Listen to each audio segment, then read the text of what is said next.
West Virginia quarterback Garrett Greene came into the 2023 season being disrespected, being underrated. Did he prove his naysayers wrong? And can he do that at even a higher level in 2024 and be considered not only one of the best quarterbacks in West Virginia history, but also one of the top quarterbacks in all of Power 5 football? We're going to talk about that right after this word from my sponsor. Ladies and gentlemen, this episode is brought to you by Dutch Miller Automotive, where friends and family pricing means you get the best deal right up front on any new or pre-loved vehicle in stock every time. With brands like Chevrolet, Chrysler, Dodge, Jeep, Ram, Kia, Hyundai, Ford, GMC, Buick, and Subaru, the Dutch Miller Automotive family is always growing and ready to put you in the car or truck you've been searching for. Check out our inventory across West Virginia at DutchMillerAuto.com or come in today to the home of friends and family pricing, only at a Dutch Miller Automotive store near you. What is up, college sports fans, Big 12 fans, fellow members of Mountaineer Nation? Welcome into another edition of Couz's Corner. Belly yourself up to the bar and let me pour you out this shot of top-shelf college football content. On tap in today's episode, we're back again to talking about West Virginia, my favorite team. If you're new here, I cover more than just West Virginia. I also cover the Big 12. I cover a lot about conference realignment, and I'll even leave a link at the end to one of my most recent conference realignment videos. But let's get on with this show. Today, we're talking Garrett Greene in West Virginia. We know coming into the season, Clint Brewster from 24/7 Sports rated Garrett Greene the worst quarterback in all of Power 5. Not the 40th best, not the 50th best, the worst. Out of 69 schools, he had Garrett Greene ranked 69th. I brought Clint Brewster on my show to answer for himself.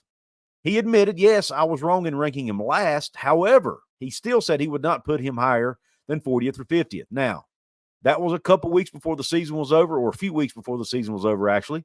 I'd be curious if he'd rank him any higher than that now, but Brewster kept hanging on to completion percentage, and I just could not get him off of completion percentage. He kept harping on it.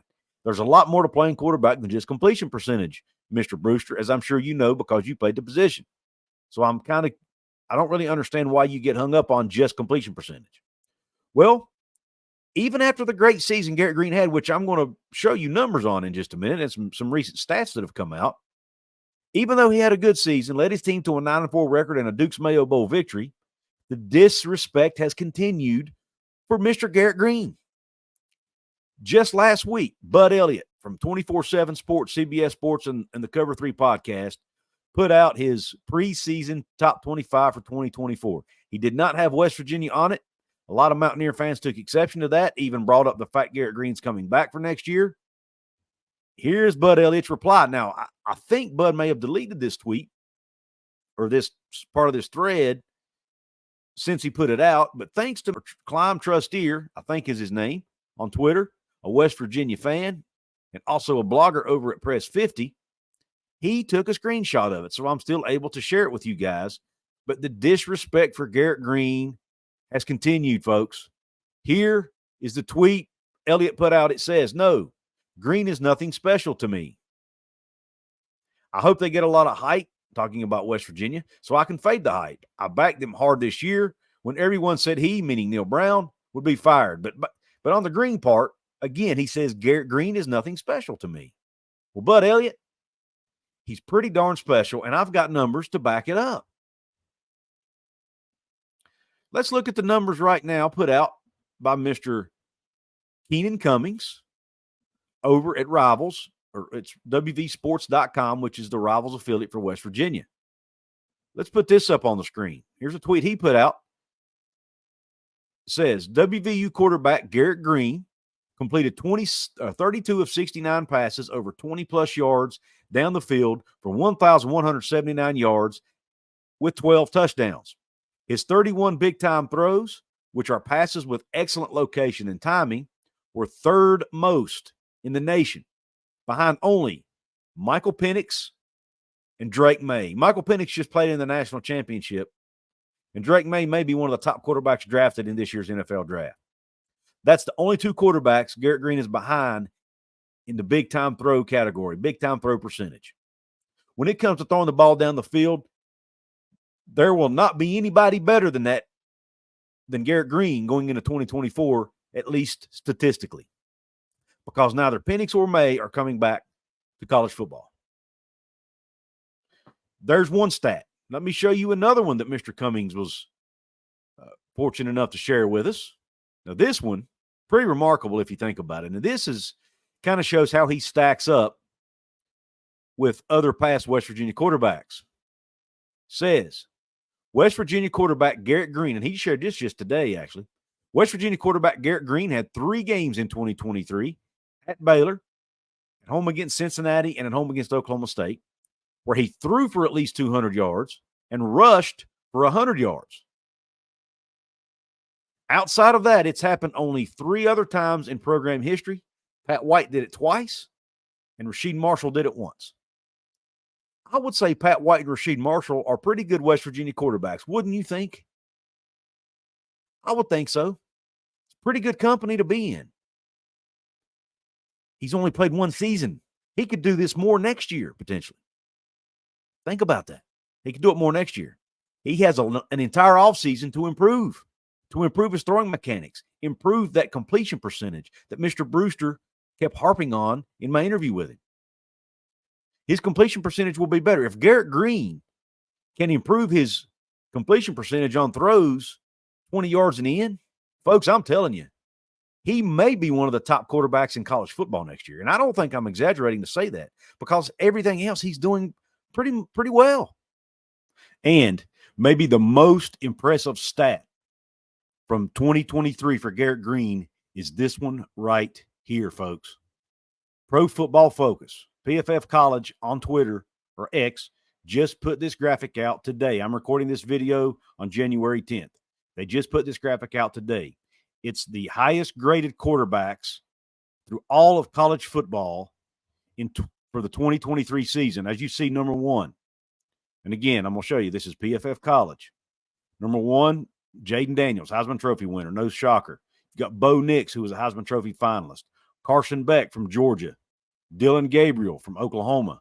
Jackson Dart, really good quarterbacks. Michael Penix Jr. just played in the national title game, and lo and behold, at number 6, tied with Penix, Garrett Greene with a 91 PFF grade. Then you followed by Drake May, J.J. McCarthy, and Caleb Williams to round out the top 10. So Garrett Greene of West Virginia, who everybody says, oh, his completion percentage is too low, he's not a good quarterback. Well, Pro Football Focus thinks he is. And I know Pro Football Focus is not the end-all, be-all. They're not the gods of college football stats or anything like that. But they are leaned on heavily by many in the industry, and they rated Garrett Greene with a 91 grade, 6th highest in the country. To me, that speaks volumes. He's right there with the NFL caliber players like Drake May, Michael Penix, and etc. I'll show you a spreadsheet that compares Garrett Greene to the last 3 West Virginia quarterbacks who were, I would say, successful that played in the Big 12. Will Grier, Geno Smith, and Skylar Howard. I'm going to show you, first off, how they stack up in year 1 of their time in the Big 12 at West Virginia, and also the improvement each quarterback made in year 2. Okay? Which will show you the potential of Garrett Greene. I got to give my guy Mountaineer Paul a shout out for this idea. So shout out to Mountaineer Paul. Go check his channel out called Mountaineer Paul Talks Football. But let's share this right now. Let's focus right now on Will Grier and Geno Smith. When you look, each quarterback improved drastically from year 1 to year 2. When you look at Will Grier, he was 2/5. He went from a 64.4% completion percentage to a 67% completion percentage with only a few more attempts.